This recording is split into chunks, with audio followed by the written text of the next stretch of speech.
Waktu saya sudah habis, silakan diteruskan, kata beliau. Selesai Pak Habibie. Ya.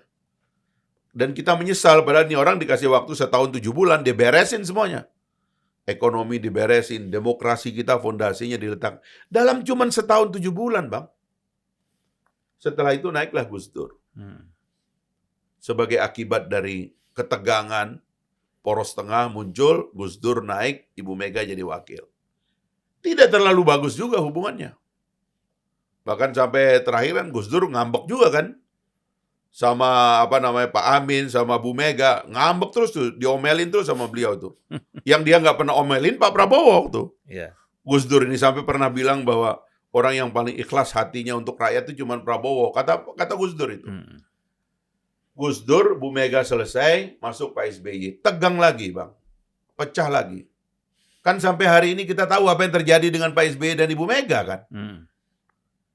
Pak SBY berhenti, ada sedikit masalah, tapi mulai landai lah. Kenapa kita tidak mengatur bahwa pergantian kepemimpinan ini adalah satu kontinuum sebagai bangsa? Bukan untuk saling meniadakan, tapi anggaplah mereka sebagai peletak tangga. Makanya saya terharu sekarang Bang, karena Pak SBY mendukung Pak Prabowo, Pak Jokowi juga sepertinya trennya ke arah sana, jadi nomor 6, nomor 7 mau meletakkan nomor 8 saya bilang. Presiden kita ke-8 nanti Pak Prabowo. Itu tangga yang baik gitu.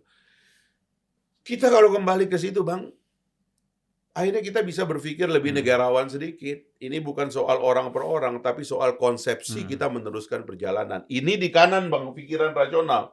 Tapi bahwa di sini harus ada pertempuran, memang kita nggak bisa hindari. Apa yang dilakukan teman-teman kita itu adalah perang. Dia nggak suka Prabowo dan dia nggak mau Prabowo jadi presiden, ya sudah. Tapi nggak usah seret-seret yang lain dong gitu loh. Karena kan kalau bicara soal etik tidak etik, ini semua ada persoalan etik tidak etik. Ya, ya jadi kalau dari pandangan saya ya, tadi kan terhubungkan banyak bicara soal Prabowo. Jadi kalau bicara Prabowo, saya tidak ada kedekatan emosional. Ya. Saya coba bicara misalnya rasional. Ya. Ada satu hari Minggu yang lalu saya ketemu misalnya dengan Prabowo secara tidak sengaja.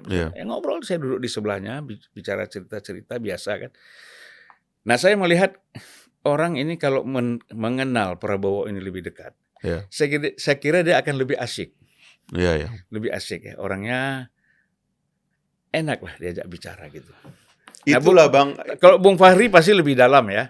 Saya tuh, ini kita bicara ini soal hubungan Prabowo dan Jokowi nih Bang. Karena kalau kita kan memang terus terang, yang saya tuh orang kampung Bang ya, lahir betul-betul di kampung gitu. Begitu saya masuk ke Fakultas Ekonomi UI, ini kan fakultas yang didirikan oleh bapaknya Pak Prabowo, Profesor Sumitro. Saya masuk Jakarta tuh, Pak Mitro tuh sudah tua lah, udah hampir nggak pernah ke kampus gitu. Kebetulan di Fakultas Ekonomi ya. Fakultas Ekonomi. Nah, lalu kebetulan punya kesempatan untuk bergaul dengan Pak Prabowo dan mungkin karena kita ada darah timurnya begitu ya. Dan Prabowo ini kan sedikit banyak sebenarnya juga punya darah timur karena ibunya kan orang Minahasa sebenarnya. Jadi kalau bicara itu blak-blakan gitu. Dan ketawanya kayak sekarang itu lepas gitu. Dan nggak ada yang di hatinya itu nggak ada yang dia simpan. Dia nggak mengenal istilah dendam. Ya, sebenarnya marah tuh dia nggak kenal, kecewa itu nggak dia kenal. Tapi orang tuh salah sangka bahwa dia itu adalah komandan pasukan khusus, pasukan tempur. Jadi gayanya itu ada gaya-gaya suka kalau nepok-nepok, wah kayak gitu-gitulah. Jadi kita tuh justru fun merasanya itu yang asik gitu loh, karena orang tuh keluar dirinya. Nah, saya terus terang.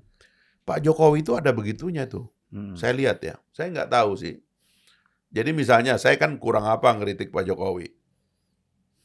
Tapi setiap mau rapat konsultasi, Dia bilang sama pimpinan, Pak Novanto, zaman Pak Novanto, kan saya mengalami 3 ketua DPR. Pak Novanto, Pak Ade Komarudin, dan Pak Bambang Susatyo. Iya. Itu kalau mau rapat konsultasi, selalu pesan dari istana, harus ada Mas Fahri. Gitu. Itu pesan terus tuh. Saya juga heran ya. Padahal kritik cukup banyak ya. Kritik keras sekali, sampai orang kan di sosial media maki-maki saya kan, terutama loyalis Pak Jokowi itu kan, waduh kasar sekali tuh. Tapi saya tahu lah begitu. Tapi begitu ketemu Pak Jokowi, dia relax. Bahkan suatu hari dia bilang, kok kita cocok ya kalau ngomong ya. Dia bilang begitu tuh. Saya terharu begitu ya. Jadi dia itu bisa menerima, apa istilahnya itu, ruang hatinya bagi orang itu kok luas gitu. Coba lihat orang-orang di sekitarnya itu kan macam-macam kan karakternya kan. Itu yang saya bilang. Pak Jokowi itu nggak berubah. Orang-orang di sekitarnya mungkin berubah. Gayanya itu tetap. Nah, begitu ketemu Pak Prabowo, menurut saya itulah misterinya. Orang mungkin tidak menyangka bahwa pribadi Pak Jokowi itu seolah-olah chemistry-nya nggak bisa nyambung dengan Pak Prabowo. Ternyata nyambung. Inilah yang orang itu kecele, menganggap bahwa Pak Jokowi itu tidak bisa dekat dengan Pak Prabowo. Menurut saya kalau dulu kan para ulama mengatakan kan hati itu kan seperti tentara dia kan. Dia itu berbaris. Kalau hati orang itu sama, mau mukanya kayak apa, mau gayanya kayak apa, kalau hatinya sama dia nyambung. Nah, inilah yang saya kira ya, kita punya momentum bahwa dua orang ini memang waktu itu bersatu dan betul-betul bersatu. Pak Prabowo itu menunjukkan loyalitasnya yang penuh kepada presiden. Sebagai menteri dan sebagai pembantu presiden. Dia tunjukkan sepenuh-penuhnya. Dan mungkin itulah yang menyebabkan Pak Jokowi juga memberikan penghormatan dan harga kepada Pak Prabowo. Sampai-sampai kalau dia berbicara legacy mungkin tentang masa depan, Pak Prabowo itu lurus. Tapi kalau orang lain yang terlalu banyak pemain-pemain di belakangnya yang tidak bisa dia kendalikan, itu mungkin juga buat dia bisa berbahaya juga, pewarisan kepada orang yang dia tidak kenal, kan kira-kira gitu. Nah, jadi itu konteksnya kalau saya lihat Bang, terkait dengan cara membaca pribadi Prabowo ya. Kalau soal pribadi Prabowo, saya kira saya sudah banyak sekali mengatakan gitu. Tapi buat saya, dalam perjalanan yang sudah begitu panjang ya, sudah lebih dari 30 tahun Prabowo dalam gejolak ya. Kita nggak bicara masa-masa normalnya di zaman Orde Baru, ya kan? Dia masuk tentara. Kenapa dia masuk tentara? Ini keluarga priai kok. Biasanya kan nggak masuk tentara. Biasanya kan jadi pengusaha atau menjadi pejabat kan. Dia masuk tentara. Dan tentaranya itu bukan tentara belakang layar. Ini tentara tempur. Kalau kita dengar cerita-cerita dia hampir mati di Timur-Timur segala macam itu real. Bukan pura-pura mau hampir mati, memang hampir mati. Sampai wawancara dengan waktu sudah terjadi rekonsiliasi Timur Merdeka, lalu ketemu lagi dengan pasukan-pasukan yang hampir membunuh dia. Ya kan? Nggak tahu dong siapa itu, tapi dia bilang instingnya berubah ngeliat Prabowo. Waktu dia menyelamatkan komandan yang tertembak itu. Itu ada kisah begitu. Jadi Prabowo itu manusia sejarah, ya, mengikuti begitu banyak hal dalam hidupnya dan juga kontroversi. Tapi menurut saya hari ini dia punya tugas mempersatukan bangsa.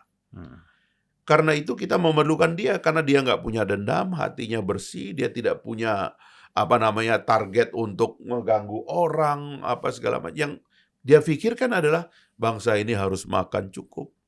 Anak-anak bayi nggak boleh stunting, ya. Anak-anak kita harus sekolah. Cuman itu pikirannya. Tapi orang, ya sekali lagi yang saya lihat itu memang punya masalah. Dan masalahnya nggak bisa dijelaskan karena apa yang mau kita persoalkan? Ya, penculikan yang nggak ada buktinya itu yang berkali-kali diungkap-ungkap, diulang-ulang itu, yang nggak ada buktinya itu. Apalagi yang mau diungkap, ya kan? Apa yang mau kita persoalkan? Soal kesehatan, orang komando pasukan khusus, dia masih berenang setiap pagi, ya kan? Dia sehat. Orang mempersoalkan kesehatan orang. Memang orang umur 70 masih kayak begitu, masih bisa lari-lari, ya kan? apalagi yang mau kita persoalkan? Ya kan? Sekolah, pendidikan. Ya, kalau nanti orang mengungkap soal-soal pribadi ya, Bang ya. Ya, ini mungkin karena bekas akan jadi pemimpin pasti dibahas orang semua hal kan. Soal keluarganya. Ya, nanti kalau dia cerita yang sebenarnya orang bisa emosi satu Indonesia. Atau orang bisa menangis satu Indonesia mengetahui bagaimana Prabowo mempertahankan keluarganya, bagaimana hidup keluarganya itu ada dalam pusaran konflik yang luar biasa. Dan sampai hari ini dia masih menjadi satu keluarga yang baik, Bang. Itu mau didramatisir atau kita mau ngambil bagian untuk mengeksploitasi itu sekarang ya silakan gitu. Tapi blackmail yang kita tidak tahu sebabnya, lalu kemudian memakai dalil-dalil lain begitu ya, saya kira berlebihan lah gitu. Saya justru ingin mengajak orang sekarang waktunya kita mendukung Prabowo dan bersatu mendukung Prabowo.